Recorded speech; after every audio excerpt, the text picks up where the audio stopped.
This episode is sponsored in part by LaunchDarkly. Take a look at what it takes to get your code into production. I'm going to just guess that it's awful because it's always awful. No one loves their deployment process. What if launching new features didn't require you to do a full-on code and possibly infrastructure deploy? What if you could test on a small subset of users and then roll it back immediately if results aren't what you expect? LaunchDarkly does exactly this. To learn more, visit launchdarkly.com and tell them Corey sent you and watch for the wince. Hello, and welcome to AWS Morning Brief, Fridays from the Field. I'm Jesse DeRose. I'm Amy Negrette. And I'm Tim Banks. This is the podcast within a podcast where we talk about all the ways we've seen AWS used and abused in the wild with a healthy dose of complaining about AWS for good measure. Today is a very special episode for two reasons. First, we're going to be talking about all the things that you want to talk about. That's right. It's time for another Q&A session. Get hyped! And second, as is Duckbill's customary hazing ritual, we're putting a new Duckbill group cloud economist, Tim Banks, through the wringer to answer some of your pressing questions about cloud costs and AWS. And he has pretty much the best hobbies. Absolutely. You know, I choke people for fun as a hobby. I don't even know where to begin with that. It's the best LinkedIn bio. That's where you begin with that. Yeah, I will change it right after this. I promise. But no, I think it's funny. We were talking about jujitsu as a hobby, but my other hobby is like I like to cook a lot, and I'm an avid chili purist.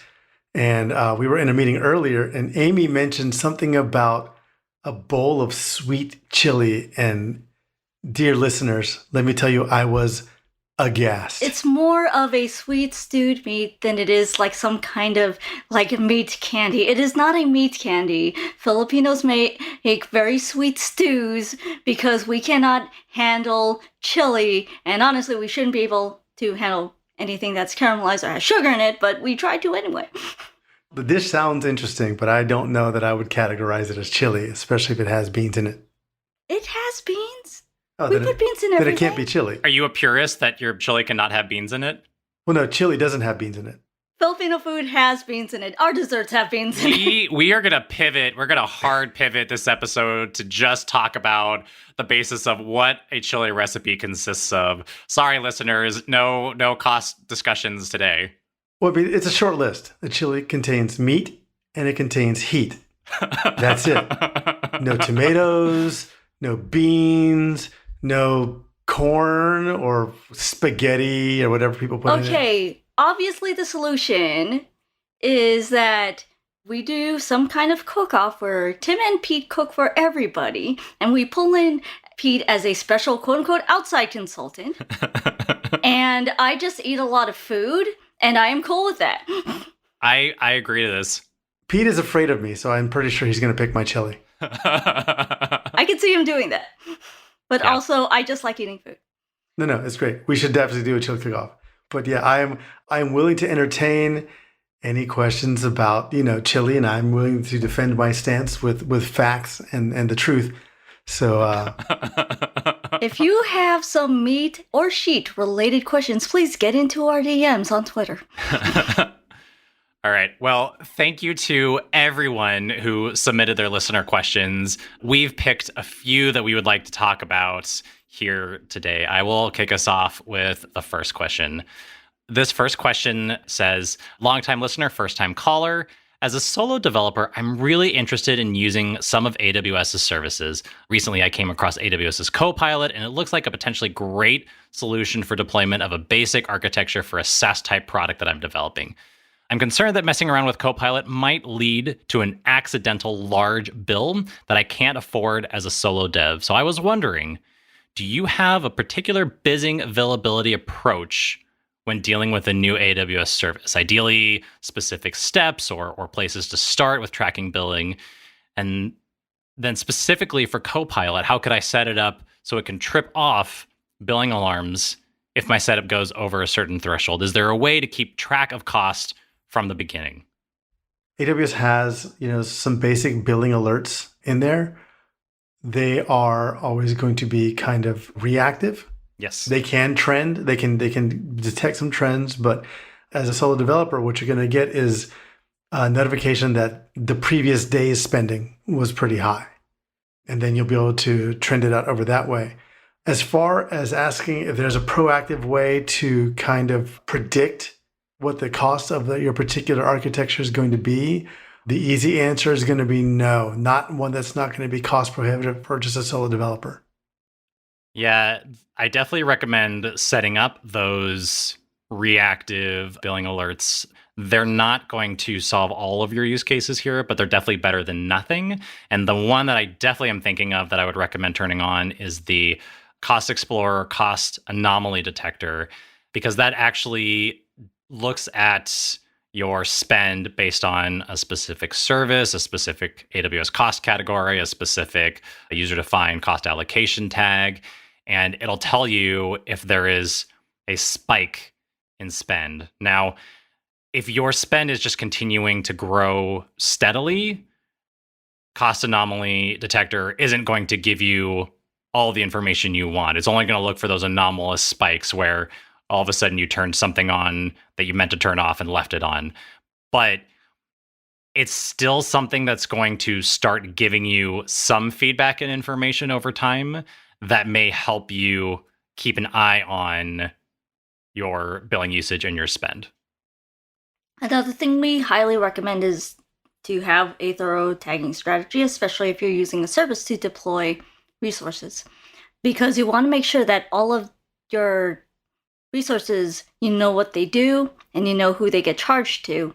And Copilot does allow you to do resource tagging within it, and then from there you should be able to convert them to cost allocation tags so you can see them in your console. Awesome. Well, our next question is from Rob. Rob asks, how do I stay HIPAA compliant but keep my savings down? Do I really need VPC flow logs on? Could we talk in general about the security options in AWS and their cost impact? My security team wants everything on, but it would cost us 10 times our actual AWS bill. Rob, we have actually seen this from a number of clients. It is a tough conversation to have because the person in charge of the bill wants to make sure that, spend is down, but security may need certain security measures in place. Product may need certain measures in place for service level agreements or service level objectives. And there is absolutely a need to find that balance between cost optimization and all of these compliance needs. Yeah, I think it's also really important to thoroughly understand what the compliance requirements are. Fairly certain for HIPAA that you may not have to have VPC flow logs specifically enabled. The language is something like, logging a visitor to the site or something like that. So you need to be very clear and concise about what you actually need. And remember, for compliance, typically it's just a box check. It's not going to be a how much or what percentage is going to be, do you have this or do you not? And so if the HIPAA compliance changes where you absolutely have to have VPC flow logging turned on, then there's not going to be a way around that in order to maintain your compliance. But if the language is not specifically requiring that, then you don't have to. And that's going to become something you're going to have to square with your security team. There are ways to do, those kinds of logging and other things depending on what your application stack looks like. But that's definitely a conversation you're going to want to have either with your security team, with your product architects, or maybe even outside or a third-party consultant. Another thing to think about here is how much is each of these features in AWS costing you? How much are these security regulations, the SLA architecture choices, how much are each of those things costing you in AWS? Because that is ultimately part of the conversation too. You can go back to security or product or whoever and say, I understand that this is a business requirement. This is how much it's costing the business. And that doesn't mean that they have to change it, but that is now additional information that everybody has to collaboratively decide, okay, is it worthwhile for us to have this restriction, have this compliance component at this cost? And again, as Tim was mentioning, if it is something that needs to be set up for compliance purposes, for audit purposes, then there's not really a lot you can do. It's kind of I don't want to say sunk cost, but it is a cost that you need to understand that is required for that feature. But if it's not something that is required for an audit purposes, if it's not something that just needs to be like a checkbox, maybe there's an opportunity here if the cost is so high that you can change the feature in a way that brings the cost down a little bit, but still gives security or product or whoever else the reassurances that they need. I think the other very important thing to remember is that you are not required to run your application in AWS.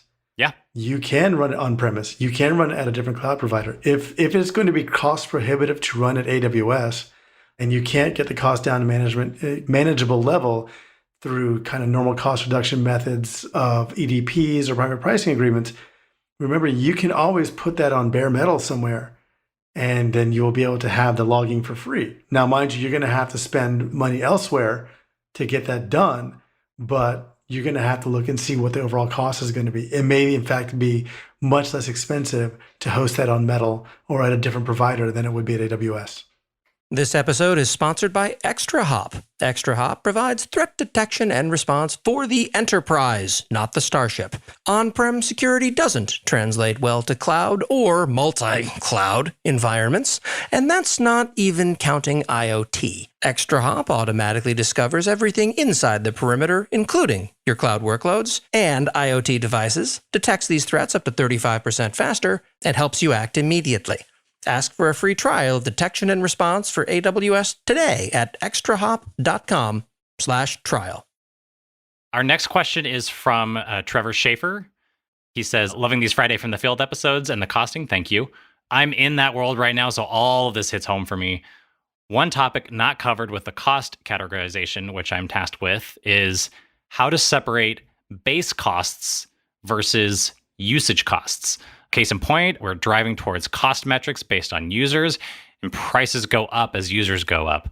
All that makes sense, but there's always that base load required to serve, quote unquote, no users, the ALB instance hours versus the LCU hour, minimum number of EC2 instances for high availability, things like that. Currently, you can't tag those differently. So I think I'm just doomed here, and my hopes will be dashed. For us, our base costs are about 25% of our bill. Looking for tricks on how to do this one well. You can get close with a lot of scripting and time, teasing out each item manually. Trevor, you can, and I also think that that is definitely going to be a pain point if you start scripting some of these things. That sounds like a lot of effort. That may give you some useful information, but I don't know if it's going to give you all the information that you want. Well, it's also a lot of effort, and it's also room for error. It won't take but a simple error in anything that you write where these costs can then be calculated incorrectly. So that's something to consider as well. You know, is it worth the overall cost of engineering time and maintenance and everything like that to write these scripts? These are decisions that engineering groups have to make all the time. That said, I do think that this is, for me, I think one of the larger problems that you see with AWS billing is that it is difficult to differentiate something that should be reasonably difficult to differentiate. If I get my cell phone bill, I know exactly how much it's going to cost just to have the line, and then I can see exactly how much it's going to cost me for the minutes. The usage cost is very easily separated from, the base cost is very easily separated from the usage cost. It's not always that way with AWS, and I do think that's something that they could fix. Yeah, one thing that I've been thinking of is I don't want to just recommend turning things on and measuring, but I'm thinking about this from the same perspective that you would think about getting a baseline for any kind of monitoring service. As you turn on a metric or as you start introducing a new metric, before you start building alerts for that metric, you need to let that metric run for a certain amount of time to see what the baseline number, usage amount, whatever looks like before you can start setting alerts. I'm thinking about that same thing here. I know that's a tougher thing to do when this is actually cost involved, when it's actually costing you money to leave something on and just watch what usage looks like over time. But that is something that will give you the closest idea of what base costs look like. And one of the things to think about again is if the base costs are unwieldy for you or not worthwhile for you in terms of the way that your architecture is built, is there either a different way that you can build the architecture that is maybe more ephemeral, that will make it cost less when there are no users active? Is there a different cloud provider that you can deploy these resources to that is going to ultimately cost you less when you have no users active? I think too, though, that when you have these discussions with engineering teams, then they're looking at what their priorities are going to be, and what the engineering cost is going to be. Oftentimes, they're going to want metrics on how much is this costing us, how much would it cost otherwise, what is our base cost, what's our usage cost, so that you can make a case and justify it with numbers. So you may think that it is better to run this somewhere else or to re-architect your infrastructure around this, but you're going to have some data to back it up. And that, if this is what you need to gather that data, then yeah, it is definitely a pain point. I agree. I think this is one of those cases where, and I am also loath to just leave things on for the sake of it, but especially as you onboard new architectures and new applications, this should be done at that stage when you start standing things up and finalizing that architecture. Once you know the kind of architecture you want and you're pushing things to production, find out what that baseline is, have it be part of that process, and have it be a cost of that process. And finally, as someone new to AWS and wanting to become a software DevOps, insert buzzword here, engineer, I'm a buzzword engineer. We've been creating projects in Amplify, Elastic Beanstalk, and other services. I keep the good ones live and have done a pretty good job of killing things off when I don't need it. What are your thoughts on free managed services in general when it comes to cost transparencies with less than 5 months left on my free year? Is it a bad idea to use them as someone who is just job hunting? I'm willing to spend a little per month, but don't want to be hit with a giant bill. So chances are, if you're learning a new technology or a new service, unless you run into that pitfall where you're going to get a big bill as a surprise, and you've been pretty diligent about turning your services off, your bill is not going to rise that much higher. That said, there have been a lot of instances on Twitter especially popping up where they are getting very large bills.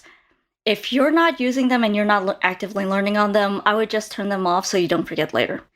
We've also talked about this in our build versus buy, where that is the good thing about having a managed service, is if you don't need it anymore and you're not learning or using them, you can just turn them off. And if you have less than half a year on your first free year, there are plenty of services that have a relatively free tier or a really cheap tier at the start. So if you want to go back and learn on them later, you still could.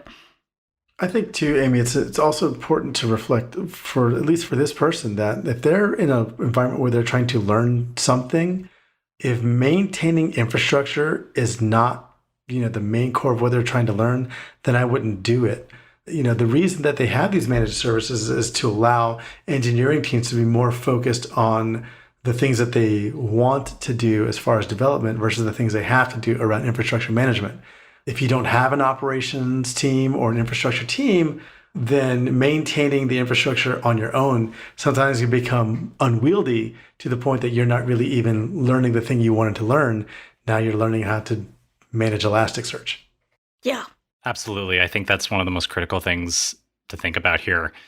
These managed services give you the opportunity to use all these services without managing the infrastructure overhead. And to me, there may be a little bit extra cost involved for that, but to me, that cost is worth the freedom to not worry about managing the infrastructure, to be able to just spin up a cluster of something and play with it. And then when you're done, obviously make sure you turn it off, but you don't have to worry about the infrastructure unless you are specifically going to be looking for work where you do need to manage that infrastructure. And that's a separate question entirely. Yeah, I'm not an infrastructure engineer. So anytime I'm not using infrastructure and I'm not using a service, I make sure everything's turned off. Deleting stacks is very cathartic for me. Just letting everything, just watching it all float away into the sunset does a lot for me, just knowing that it's not one more thing I'm going to have to watch over because it's not a thing I like doing or want to do. So yeah, if that's not what you want to do, then don't leave them on and just clean up after yourself, I suppose.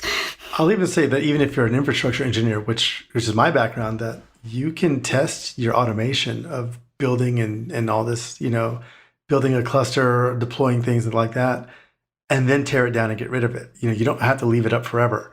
If you're load testing an application, that's a whole different thing. But that's probably not what you're doing if you're concerned about, the kind of free tier costs. So yeah, if you're learning Terraform, you can absolutely deploy a cluster or something and just tear it back down as soon as you're done. If you're learning, how to manage whatever it is, build it, test it, make sure it runs, and then tear it back down.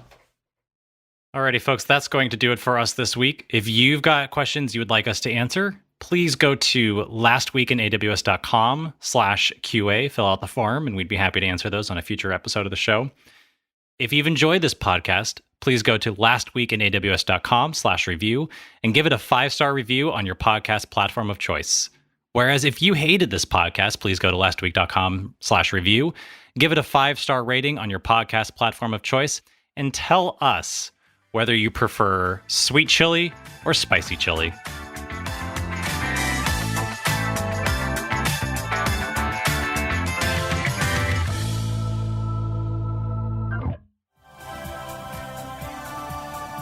This has been a Humble Pod production. Stay humble.